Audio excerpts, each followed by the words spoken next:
രണ്ടാമത്തെ കാര്യം, വയനാടിനൊരു MP ഉണ്ട്. ആ പുള്ളി ആ ഭാഗത്തേക്ക് വന്നിട്ട് എത്ര കാലമായി? അദ്ദേഹം ഈ വിവരം അറിഞ്ഞിട്ടുണ്ടോ എന്ന് പോലും അറിയില്ല. എന്തിനു വേണ്ടിയാണ് വയനാട്ടിലെ ജനങ്ങൾ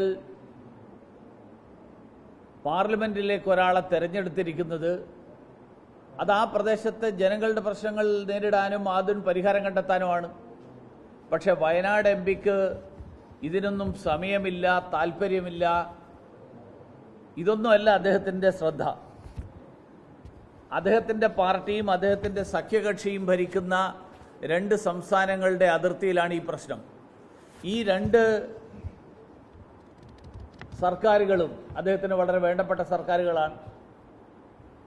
സ്വന്തം മണ്ഡലത്തിലെ കാര്യം പരിഹരിക്കാൻ വേണ്ടി കർണാടകത്തിലെയും കേരളത്തിലെയും സർക്കാരുകളെ, ആ സർക്കാരുകളുടെ ബന്ധപ്പെട്ട ആളുകളെ വിളിച്ച് സംസാരിക്കാൻ അദ്ദേഹത്തിന് സാധിക്കാതെ പോകുന്നത് അദ്ദേഹത്തിന് ഇതിലൊന്നും താല്പര്യമില്ലാത്തത് കൊണ്ടാണോ, അതോ നിയോജക മണ്ഡലം ഒന്നും നോക്കുക എന്നുള്ളത് അദ്ദേഹത്തിൻ്റെ നിലവാരത്തിലുള്ള MPയുടെ പണിയല്ല എന്ന് ധരിക്കുന്നത് കൊണ്ടാണോ എന്ന് എനിക്കറിയില്ല. ഇതേ പ്രശ്നം തിരുവനന്തപുരത്തുമുണ്ട്. ആനയും പന്നിയും ഒക്കെ ചേർന്ന് ഈ നമ്മുടെ മലയോര മേഖലയിലെ കർഷകരുടെ ജീവിതം, ആ ജീവിതം ദുരിതപൂർണമാക്കിയിരിക്കുകയാണ്. സംസ്ഥാന സർക്കാർ നരേന്ദ്രമോദിക്കെതിരായിട്ട് സമരം ചെയ്യാൻ വേണ്ടി മാത്രം പ്രവർത്തിക്കുന്ന ഒരു സർക്കാരായിട്ട് മാറാതെ ജനങ്ങളുടെ പ്രശ്നങ്ങൾക്ക്, ജനങ്ങൾ നേരിടുന്ന ദൈനംദിന ജീവിതത്തിലെ പ്രശ്നങ്ങൾക്ക് പരിഹാരം കണ്ടെത്താൻ, ആ പരിഹാരം കണ്ടെത്താൻ ആവശ്യമായിട്ടുള്ള നടപടി സ്വീകരിക്കണം എന്ന് ആവശ്യപ്പെടാനാണ് ഞാൻ ആഗ്രഹിക്കുന്നത്. രണ്ടാമത്തെ കാര്യം, കഴിഞ്ഞ ദിവസം മാധ്യമങ്ങളിൽ വന്നിട്ടുള്ളൊരു വാർത്തയനുസരിച്ച് ലോക്സഭാ തെരഞ്ഞെടുപ്പിന് മുന്നോടിയായിട്ട് കീഴ്ഘടകങ്ങൾക്ക് നൽകിയ രേഖയിൽ CPM എക്സാലോജിക്കിനെ ന്യായീകരിച്ചുകൊണ്ട് എന്തൊക്കെ കാര്യങ്ങൾ പറയണം എന്ന് പാർട്ടിയുടെ പ്രവർത്തകർക്ക് നിർദ്ദേശം നൽകി എന്നുള്ളൊരു വാർത്ത കണ്ടു. എനിക്ക് സത്യത്തിൽ മാർക്സിസ്റ്റ് പാർട്ടിയുടെ പ്രവർത്തകരോട് വലിയ സഹതാപമുണ്ട്.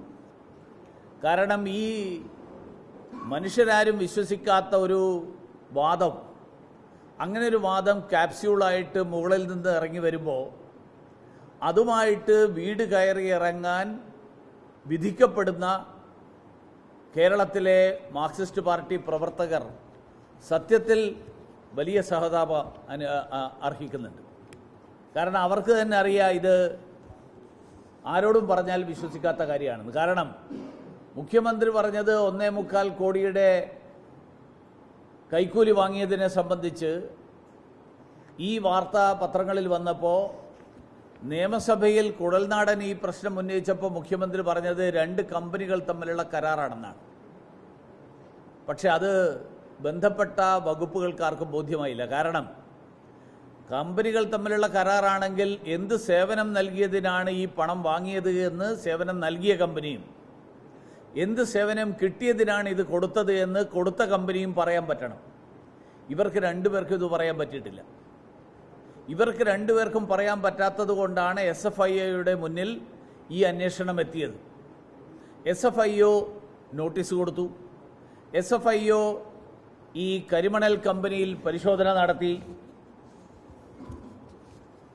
SFIOന്റെ നോട്ടീസിന് മറുപടി നൽകുന്നതിന് പകരം കർണാടകത്തിലെ ഹൈക്കോടതിയിൽ പോയിരിക്കുകയാണ് ഈ നോട്ടീസ് റദ്ദാക്കാൻ വേണ്ടിയിട്ട്. കൈകൾ ശുദ്ധമാണെങ്കിൽ, എനിക്ക് ഇങ്ങനെ പറഞ്ഞല്ലോ, എൻ്റെ കൈകൾ ശുദ്ധമാണെന്നുള്ളത് അത് പൂർണ്ണമായിട്ടും ബോധ്യമുണ്ടെങ്കിൽ അത് മകളുടെ ഈ കൈക്കൂലി പ്രശ്നം അന്വേഷിക്കുന്ന ഏജൻസിക്ക് മറുപടിയായിട്ട് കൊടുത്താൽ മതി. അതെന്താ കൊടുക്കാത്തത് എന്നുള്ളതാണ്. മാത്രമല്ല, ഈ കാര്യത്തിൽ വേറൊരു വലിയ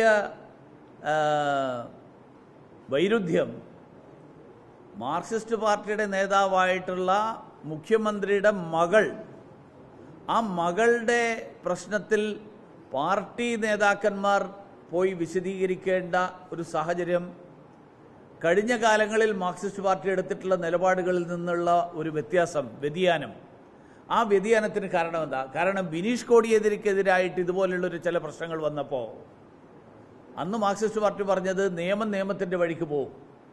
കോടിയേരി ബാലകൃഷ്ണൻ്റെ മകൻ CPM-കാരനല്ല, അല്ലെങ്കിൽ CPM-ൻ്റെ ഭാരവാഹിയല്ല.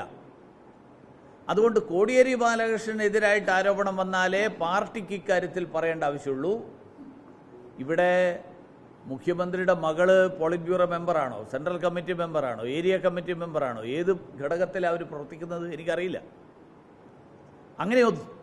അങ്ങനെയൊന്നുമില്ലെങ്കിൽ മുഖ്യമന്ത്രിയുടെ മകളായതുകൊണ്ട് ഈ കോടിയേരി ബാലകൃഷ്ണന് കൊടുക്കാത്ത ഒരു പരിഗണന, ആ പരിഗണന ഈ കാര്യത്തിൽ എന്തുകൊണ്ട് മാർക്സിസ്റ്റ് പാർട്ടി അവലംബിക്കുന്നു എന്നുള്ളതെങ്കിലും സാധാരണക്കാരായിട്ടുള്ള കേരളത്തിലെ ജനങ്ങളോട് പറയാൻ മാർക്സിസ്റ്റ് പാർട്ടി സന്നദ്ധരാകണം എന്നാണ് എനിക്ക് ആവശ്യപ്പെടാൻ.